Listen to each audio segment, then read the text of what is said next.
Welcome. This is the STEM4US Cyber Ed podcast, and I'm your host, Talib Kareem, Executive Director of STEM4US. Really happy to be back with you for another terrific conversation with a leading voice in the STEM and cyber world, and that is none other than Michael Jones, the Chief Information Officer and Chief Technology Officer for Pyramid Technologies. And again, if you don't know, you're going to get a chance to really understand what cloud architecture is, what the opportunities are for young people and not so young folks alike in the cloud architecture space, as well as how it integrates with cybersecurity, and also learn about how we are integrating and how we're connecting the dots to both cloud architecture, web development, mobile phone development, drone operation, and cybersecurity, all in a wonderful hackathon program that we are set to produce in a couple weeks for our young people. You're going to get a chance to get the link to sign up your young people. Also, again, because of the great generosity of Michael Jones and other leaders, we have been able to sponsor at least 100 students who don't have to pay.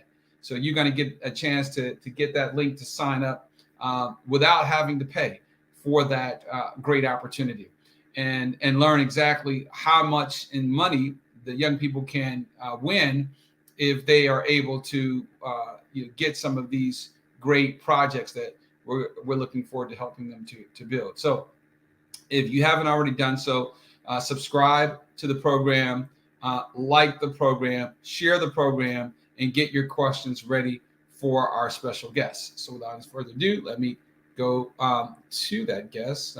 One moment.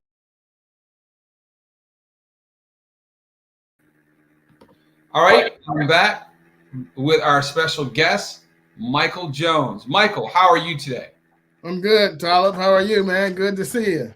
Absolutely. And again, we know that you are a man of many hats, as the hat you have on. I guess you got a I like wearing hats. You probably noticed that. little tennis back there. I guess I was just seeing that spread of Serena and Venus in Bazaar magazine. Maybe we'll Yes. get a chance to chat about our tennis passions. But we also share the fact that we are brothers in the fraternity, Kappa Alpha Psi Yep. Fraternity Incorporated, and I'm very happy to see so many Kappas who are committed to our young people and committed to really engaging in people and exciting them about cyber career fields. So let me Yep. just ask you a question. We'll go straight into it. If I was going to read a book called The Making of Michael Jones, and I was going to turn to the pages that tell me about your history between graduating from high school and today, and I know that's been a long time. Yes. Yes. It has been for myself. But could you give us a quick, 3 to 5 minute summary, if you will, of what those pages might read like? Yeah. So I would say that for me, I grew up in a small city in Virginia, Roanoke, Virginia, Southwest Virginia. So I'm somewhat of a not a city boy. And had a vision of going to college. My parents had instilled that in us at an early age. I got three other brothers. All of us had were inspired and encouraged to pursue education as the great equalizer, as they say. And the interesting thing is, I had an opportunity. My brother, we all played sports. My older brother ended up getting a college basketball scholarship, but while he was being recruited, he got recruited by some of the larger football schools, including Duke University. And I would happen to go with him on his visit to Duke. And when I went there, I was like, wow, this is an interesting looking place. So I ended up applying and getting accepted. So long story short, I went away to college. Went to a very good school. Honestly, had some struggles. Nonetheless, I was able to get through and finish up with a degree in engineering, electrical engineering, which was looking back on it, is very, very tough degree to acquire. But it was what I wanted to do. My dad was in medical technology, and so I had an interest in science and engineering. From there, just again to kind of cut to the chase, I went on to some initial opportunities doing software development for some IT companies up in Jersey, and learned a little bit about software, and started doing a little bit of programming. This was, in the late 80s, early 90s, and happened to moved to DC, landed with a Black-owned company in the DC area. And from there, I learned I had an opportunity to do some work for some technology for some government contractors, which ended up getting me some exposure to some leading edge networking technology. And from there, I ended up at Cisco. So somehow, long story short, I ended up working for one of the leading technology companies in the world, which was the foundation for a lot of what I do now, core networking and technology. And I stayed there for about 13 years. So I spent most of my career at Cisco, but about the time I was ready to leave Cisco, there was this new technology that came about called cloud computing. And we can, of course, talk about that a little bit later. But with my background in networking and software development, cloud was kind of a nice mix of the two. And so from there, I went on just to tell you how I got into cloud, I ended up leaving Cisco, going to a company called Citrix. And honestly, I actually found it in me to decide to walk away from my job. And I didn't like Citrix. And I wanted to pursue this cloud thing. And that's when I started Pyramid Technologies.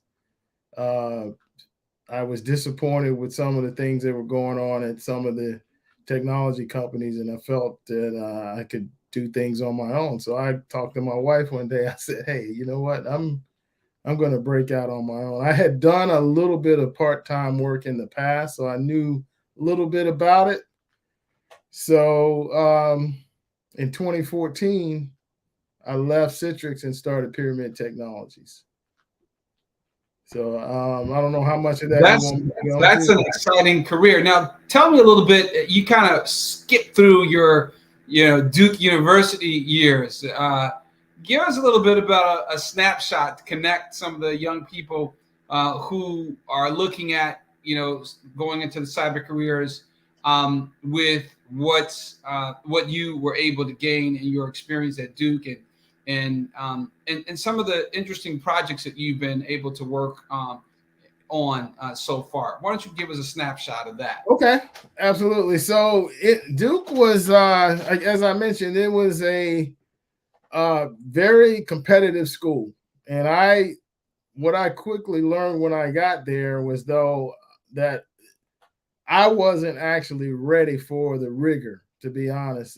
There were things that I was looking back on, and things that I did that in high school that I struggled with. And so for me, there was a ramp up period. But having said that, I did take some interesting courses in computers and architecture, and made some connections with some very good people, including some frat brothers that are still in the field. Of course, the college life was also fun, but I also happened to be at a predominantly white university, but I was there in Durham, North Carolina, where North Carolina Central was right on the other side of town. So I did spend a lot of time there. So it was a very good experience going to Duke. even though there were challenges, and I welcome those challenges, because that, as you want to, it's overcoming challenges that make you who you are as you become older. So having said that, and please interrupt me if I'm not getting to the gist of your question, but from my perspective, I studied electrical engineering for many of the same reasons that I think students today and youth today should be looking at cyber and cloud, because at that time there was no internet, there was no quote cybersecurity, but there were technology fields, in this case in electrical engineering. And I had done a little bit of research and said, you know what, when I graduate, I want to make sure I have a good competitive salary and that there's plenty of job opportunities. I wasn't looking at necessarily going to medical school or law school like a lot of other folks did that I know from Duke. I was looking at, what do I do immediately once I graduate? So electrical engineering was a growing field at the time. So again, the same processes for figuring out what career opportunities that apply today I was using then. And then I was fortunate enough to land my first position for a software company in New Jersey, and did some work on some satellite projects. But I didn't like New Jersey.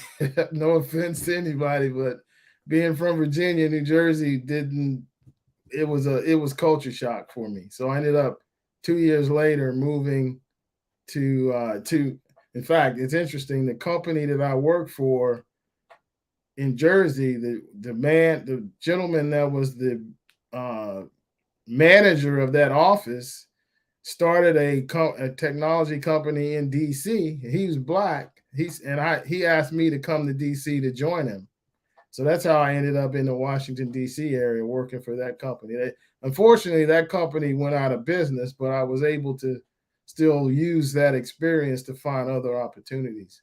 So then you asked me about interesting projects. So I actually worked on,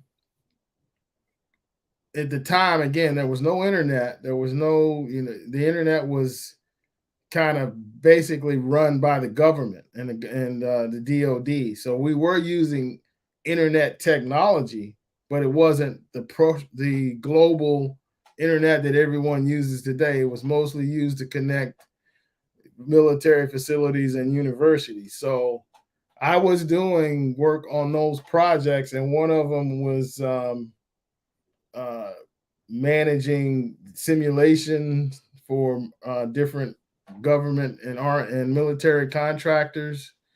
One of those projects was using some advanced technology that even some of the leading companies like Cisco hadn't come up with. There's an organization in the DoD called DARPA.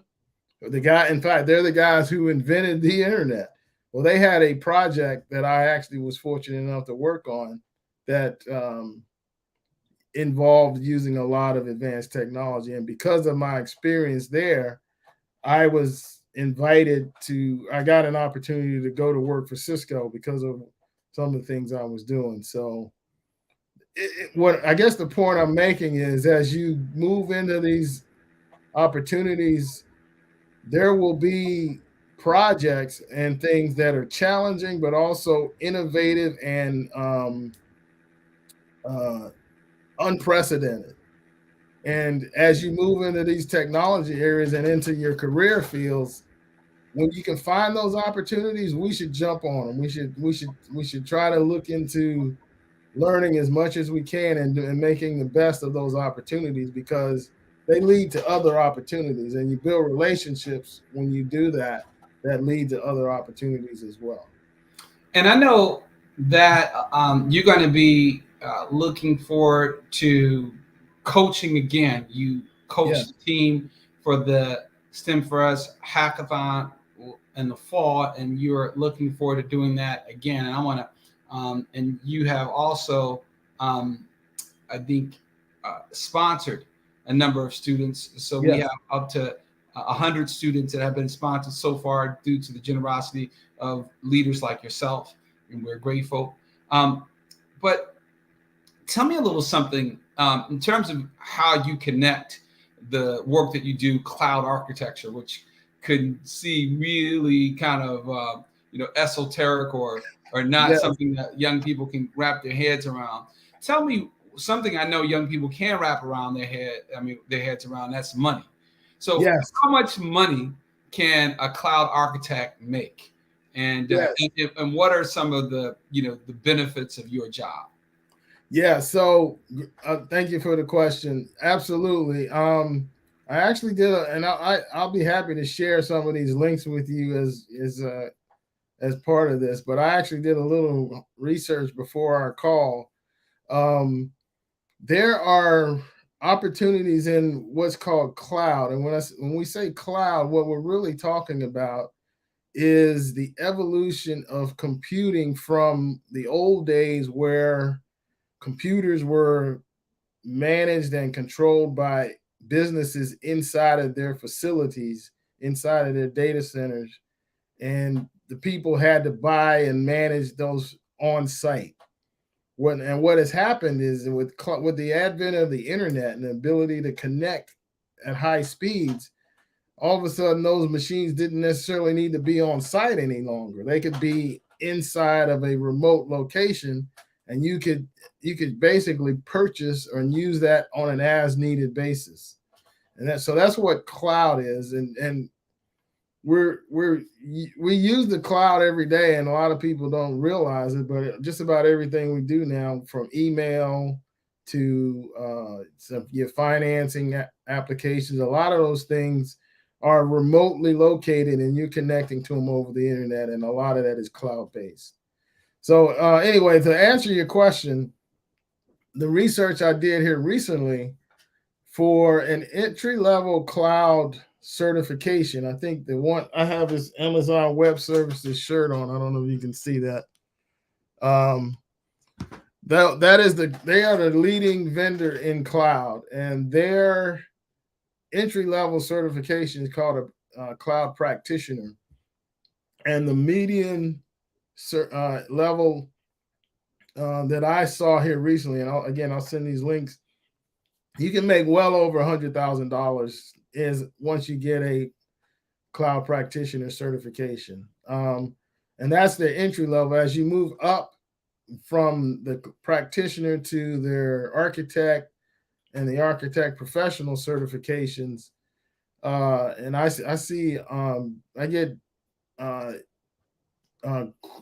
inquiries about jobs all the time. I see positions paying $150,000, $200,000 a year, depending upon whether you're employee and some of it if you're doing contracting work and consulting, you can actually get into some higher numbers. But on the average, I would say you can easily make mid 100K once you get some experience. It's going to take a little bit of experience to get there, but it definitely is and the other point is that it's continuing to grow very fast, on the order of 20% per year, where cloud opportunities with Amazon, the big players on cloud are AWS or Amazon, and AWS, which is Amazon Web Services, Google Cloud, and Microsoft. So the usual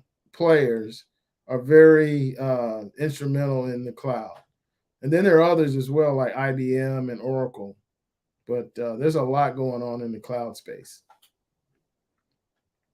And I was just looking at some entry-level cloud positions, and on my search, I saw exactly what you said as well. It very lucrative opportunities in this cloud space, and it said $45,000 to $360,000 in one a Glassdoor, ZipRecruiter $120K to $220K, Salary.com $110K to $160K.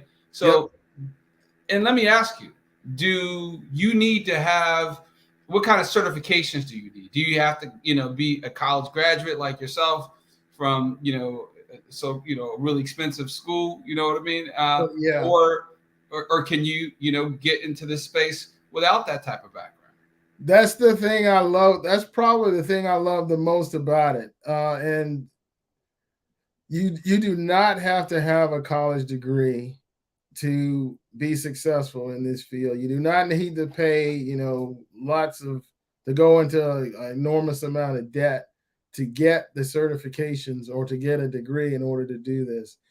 Bottom line is if you have an interest in technology, if you like science, math, and engineering, you like those types of fields, you got a curiosity about how things work, whether it's a computer or something in your home, or if you're curious about how your phone works and how to program it, those are the core interests and skills that you need, because the certification itself is primarily some basic there's some basic concepts, but the key thing is really having the ability to learn complex technical areas and to be able to kind of troubleshoot it, to design it, to figure out how to provision it and that sort of thing. So the bottom line is, no, you don't need a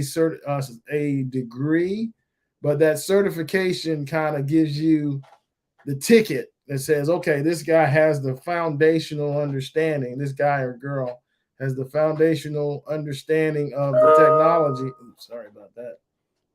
And therefore there may be entry level opportunities. And then once you get into the field, as I said, it's growing fast, and there's lots of opportunities to go into different directions, including Talib, some of what we've been talking about.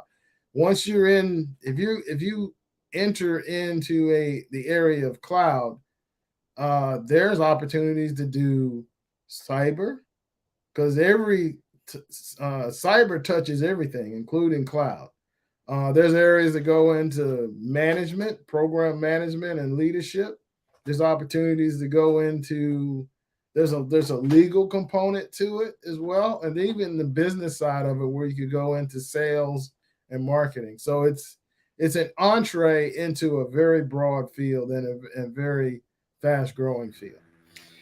And you mentioned again some of the things that we're doing. One of the things in particular we want to do is not only give our young people the experience, young people, not so young people alike, the training, but we also want to give them some, soft skills, teaching them how to, apply on the various platforms, be it the Indeeds or the LinkedIns of the world, right. Giving them the ideas about how to structure a good winning resume, and also how to do some networking in order to get that job. And then once they get that job, how to climb up the ladder.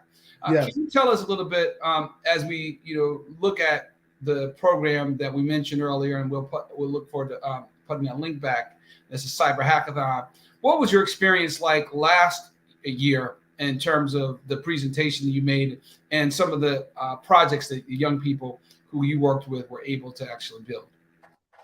Yeah, absolutely. Well, I did a presentation last time. It was part of the cyber security area, but I put my spin on it in terms of what I know from cyber as it relates to cloud. And again, that's the reason for that is because cloud is so broad. I'm actually my focus on cyber is just within the realm of cloud. But having said that, it was an opportunity to talk in general about the things that you need to do in terms of making sure you're following cyber best practices and all of the things associated with not only the technical sides of cyber, but also the opportunities, again, associated with being in cloud, as well as some of the other areas within cyber, like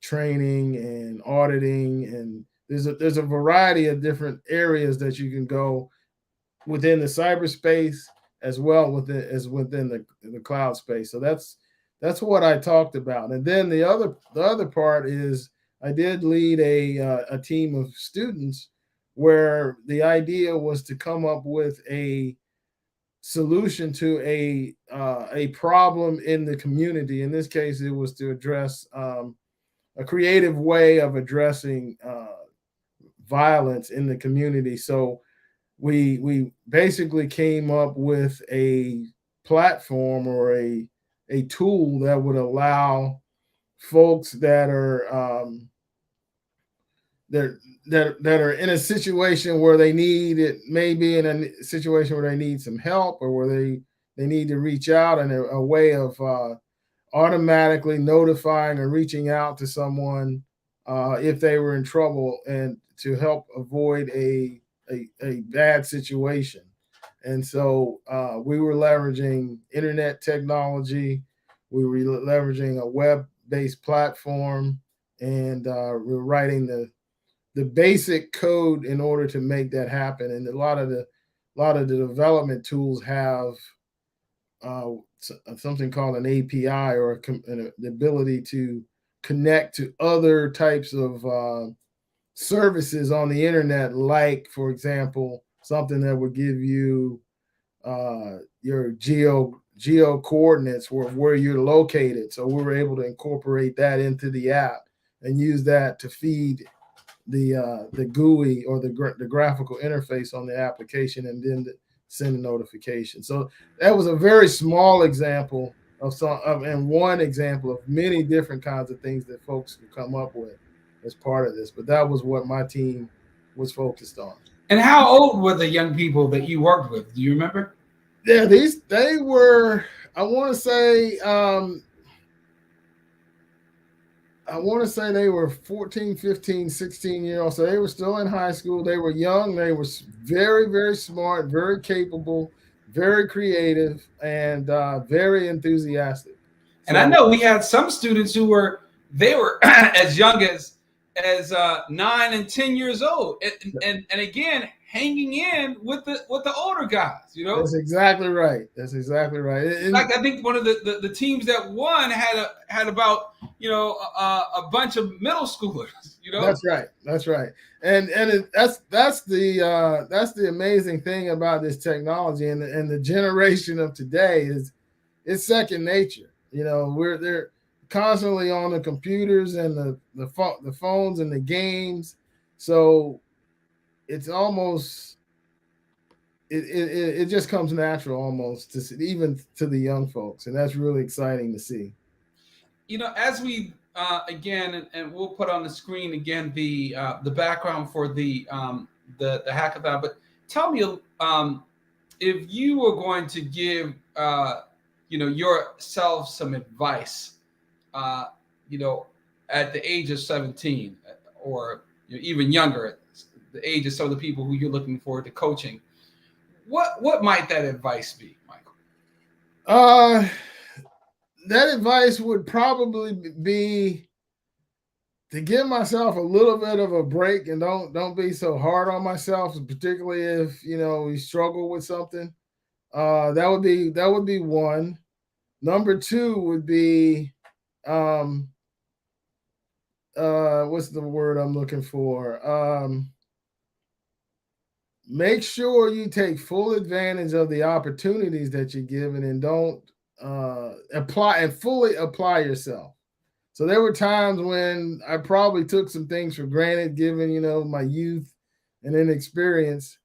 And so I would tell myself, you're very fortunate, and some opportunities may not come around again. So let's make sure you're a little bit more mature in terms of your approach. So there was a naivety on my part in terms of kind of assuming things were gonna that things would happen again, and it doesn't always work out that way. So just make sure that number one, you work hard, you give everything you got, you apply yourself, but at the same time, if you have some challenges, one, don't be so hard on yourself, and two, this is probably even more important, reach out for some help. Talk to some other people that might be in your corner that could help you out, particularly if there are people that have similar life experiences or maybe that look like you, because that actually does make a difference.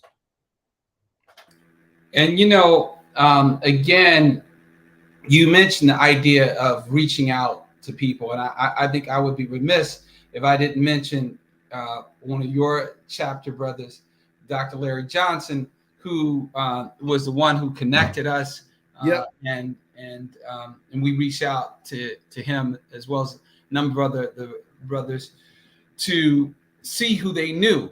Right. And it was, again, great to see how many people, how many resources were available and around in the fraternity. And we're grateful to our partners, as was mentioned, and we'll put those names up there. But we have a number of partners, including the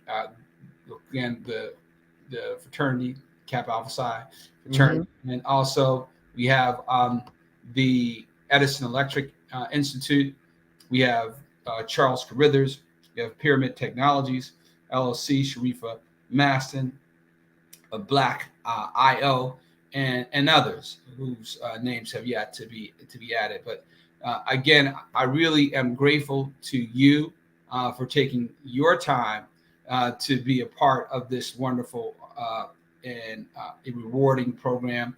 Again, the link is in the chat for those who can just go down the bottom and click on it. And that link will give you the registration page, which for students, for a limited number, will be able to actually register for free. Thereafter, it'll be $75, which is still a really good bargain. But for those students who are able to take advantage of the generosity of people like Michael Jones and others, we want you to do so by registering today. Michael, it's been wonderful. Do you have anything last to share with the young people? I know you get excited about coaching some of them, and they can win some money. That's right. They can win some money. And hopefully, we can get all of the young people sponsored. They're going to be able to win up to about $3,000. So we're hopeful that we'll be able to get all that money in. But what else would you like to share with the young people as they get ready to sign up for this program? Now, I would just say, accept the challenge. This is a great opportunity to what, like you said, network with some professionals that can provide some guidance and some support for you if you're interested in these fields. It's a lot of great things to learn, and the teamwork and the collaboration and the relationships that you're going to build that could come out of this could go a long way. So it really is a very exciting opportunity, not to mention the fact that if you have the interest in this field, there are truly some great opportunities from a professional perspective or growth perspective, and even for financial and career opportunities. So it's really a tremendous time and a good opportunity to really engage. Well, again, I really appreciate you coming on and engaging with the young people and encouraging them and motivating them and coaching them. We're looking forward to having an exciting program starting on March the 5th, running Saturdays from 2 to 5, and really, 3 to 5, and really giving our young people some skills they can go and take into the workforce immediately. Absolutely. Yeah. I'm excited. I'm looking forward to it as well. Excellent. So again, we really appreciate you, Michael. You've been wonderful, and we look forward to seeing you soon. Well, this has been an amazing conversation. Really grateful to Michael Jones, a terrific Chief Information Officer, Chief Technology Officer. Again, if you want any more information, don't hesitate to check out that link, and I'll put it right there. That's the STEM4US Hackathon right there. you can go and click on that and get your young people signed up. We're looking forward to getting them trained and getting them some skills in web development, mobile phone development, cybersecurity, and drone technology. Imagine that, and for the first 100, they don't have to pay anything. This is what we're doing at STEM4US, and we look forward to doing more and also having more exciting guests on our cyber podcast. If you haven't already done so, please subscribe. Make sure you put on the notifications so you get the next announcement about the next podcast guest. And again, leave any questions that you haven't already done so into the chat, and we promise to do our best to get back with you in a timely manner. This has been Talib Kareem with the Cyber Ed podcast. We look forward to coming back with you real soon and having some exciting conversations with more exciting guests such as the one we had today. Take care.